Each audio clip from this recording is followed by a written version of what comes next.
C'est tombé, c'est officiel, Marc Brice n'est plus sélectionneur.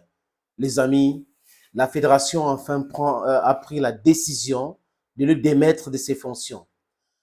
Un sélectionneur n'insulte pas le président de la fédération et resté.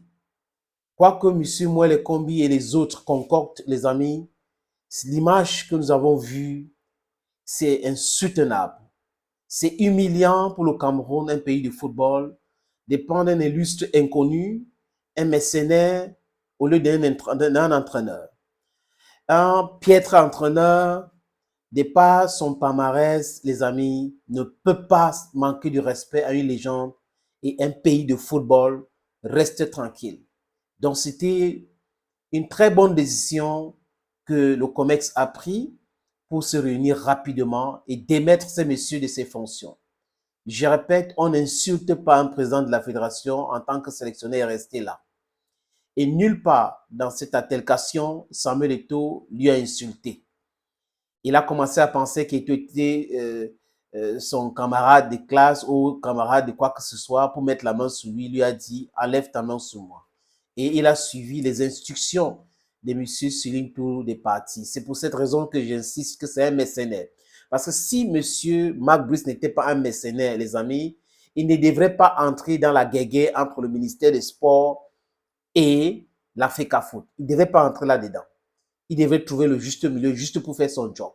Mais comme il a pensé qu'il était un moyen fort de la mafia pour déstabiliser la Fédération camerounaise de football, il devait le faire et insulter pour faire plaisir à ses maîtres.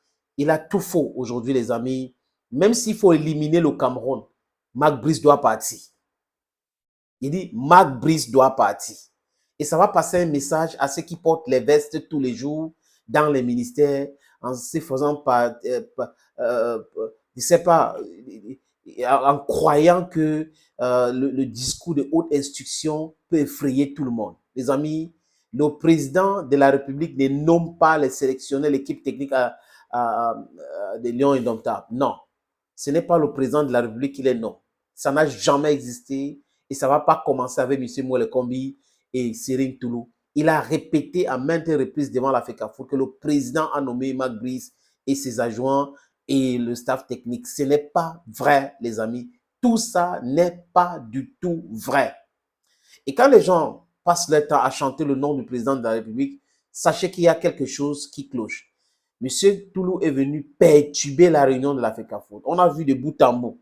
Donc, si c'est les instructions du président de la République, on devait laisser pour que le président réagisse ou même le premier ministre réagisse. Pourquoi jusqu'à présent, il n'y a pas eu une réaction et les gens continuent à dire le président de la République, le président de la République. Les amis, je vous propose la lecture de ce communiqué qui démet de ses fonctions Marc Brice et son adjoint.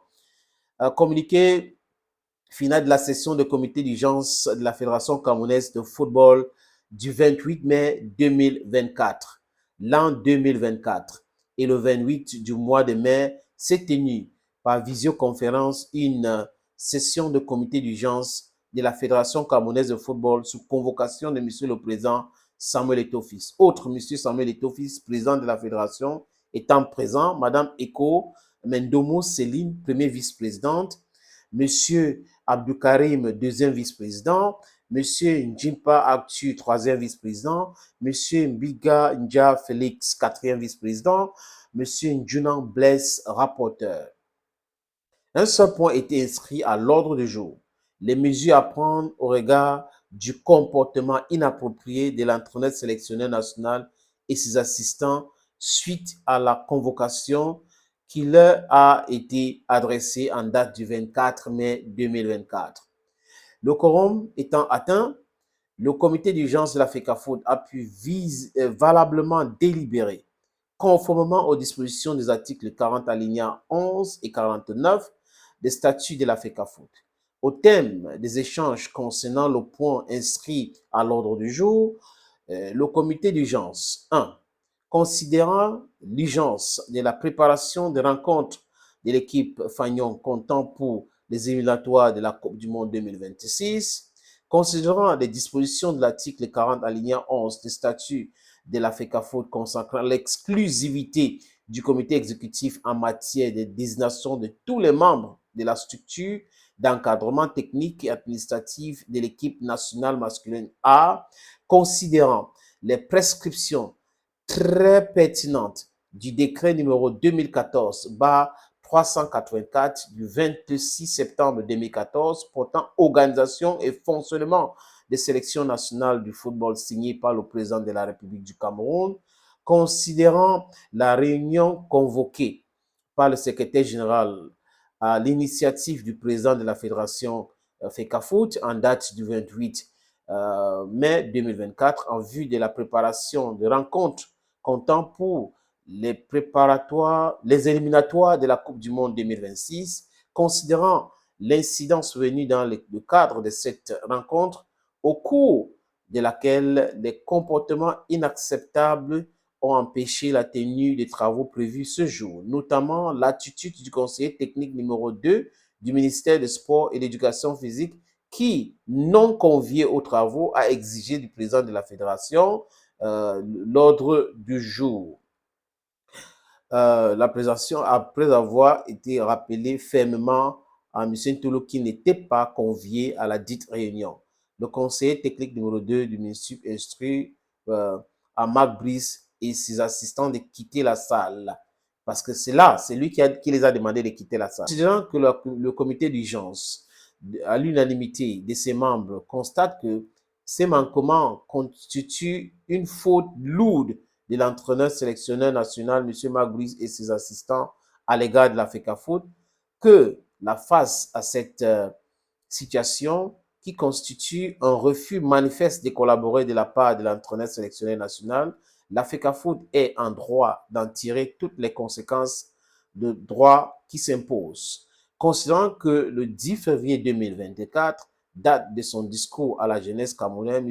Paul Barthélemy Biabi Vododon, président de la République du Cameroun, a retiré son désir de redorer le blason de l'équipe nationale Fagnon en lui apportant un encadrement technique adéquat, considérant que les enjeux actuels, notamment les rencontres programmées le 8 et 11 juin 2024 contre le Cap-Vert et l'Angola contre pour l'éliminatoire de la Coupe du Monde 2026, nécessitant que des mesures urgentes soient prises pour le déploiement effectif des membres de la structure d'encadrement technique, administratif et médical.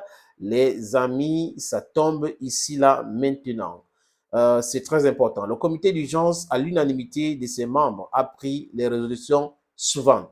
Résolution 1. Le comité d'urgence, à l'unanimité de ses membres, et sur proposition du président de la FECAFOOT, décide de la modification de l'encadrement technique de la sélection nationale A du Cameroun, les Lions indomptables, ainsi qu'il suit. Entraîneur, sélectionneur par intérim, M. Ntungu Pilet Martin. Entraîneur adjoint, M. Pagou David. Préparateur physique par intérim, M. Tinke Ngemu Nassis. Résolution 2. Le comité d'urgence, à l'unanimité de ses membres, donne quitus au président de la FECAFOOT de communiquer en extrême urgence la liste des membres désignés par intérim de la structure d'encadrement au MINSEP et à la FIFA, de procéder à la conformisation des actes de prise de fonction des personnes désignées. Fait à Yaoundé le 28 mai 2024, le secrétaire général Blaise Ndjouna. Voilà, enfin les amis, ce qui est tombé. Donc, c'est Martin Ntungu Pilet, qui est le sélectionneur, entraîneur sélectionneur adjoint des Lions indomptables. C'est de ça qu'il est question aujourd'hui. Si les gens ne veulent pas vous respecter, vous devrez vous imposer et imposer le respect. Ce n'est pas du tout possible de voir cet écart de la part d'un soi-disant caucasien de 62 ans. Ça montre l'enfantillage qui anime certaines personnes dans ce pays, qui portent les vestes et qui sont complexés devant les caucasiennes. Non, on ne parle pas comme ça à son employé. On n'insulte pas son employé. Non. Et ça passe comme ça. Non. C'est faute lourde. Donc, on vous licencie sans rien vous donner. C'est de ça qu'il est question, les amis. Voilà. Quand vous écoutez la CATV qui raconte qu'il reste toujours sélectionneur, la CATV n'a jamais donné une bonne information. La CATV fait du eto-batching.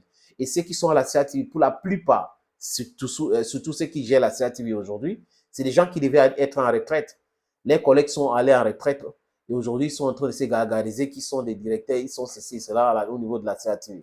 La fin, c'est pour très bientôt. Tous ces mascarades-là, les amis, toutes ces choses-là ne vont plus prospérer encore. C'est de ça qu'il est question. Ils veulent maintenir un système où il y a le méta et que c'est eux qui tirent les ficelles. Ce n'est plus possible. Les gens doivent apprendre à se faire respecter.